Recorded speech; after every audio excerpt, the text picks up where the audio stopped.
সময় এর ভিতরে কিন্তু দেখছেন এই যে শাখা পোশাখা কিন্তু অনেকগুলো ছাড়ছে।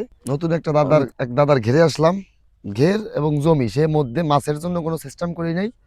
সে করছে কি সাইডে টমেটো লাগাইছে, ভিতরে তো সবাই সবাই দেখে মাছ ছাড়ে, কেউ ভিতরে অন্য কিছু লাউ গাছ দেয়, সে কিন্তু ভিতরে সুন্দর মাটি রাখছে, রাখিয়া এখানে আইছিলাম, আগেও আইছিলাম, কিছুদিন আগে একবার আইছিলাম, তখন দেখি সে লাগাচ্ছে। এখন তো অনেক বড় হয়ে গেছে, সে ফুলকপি লাগাই দিচ্ছে ভিতরে। আর এখন কিন্তু ফুলকপি পাতাকপির কিন্তু অনেক দাম, শীতের মৌসুম শুরু হয়েছে কেবল, অল্প দিন শুরু হয়েছে তো। তা এখন 1 কেজি ফুলকপির দাম 50 টাকা 60 টাকা 1 কেজি ফুলকপির দাম। তো ফুলকপি লাগাইছে, পাতাকপি লাগাইছে, তাহলে ফুলকপি চলে আসছে প্রায়। আর 15 দিন লাগবে সময়।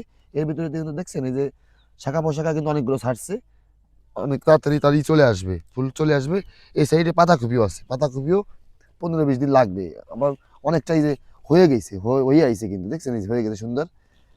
খুব ভালো, চাষির ব্রেনটা খুব ভালো, সে টমেটোর দামও খুব ভালো আছে, তো ফুলকপির দামও ভালো পাবে, পাতাকপির দাম, সে কিন্তু একসাথে ভালো একটা টাকা পাবে এই চাষটা করে, সে লাভবান হবে আশা করা যায়।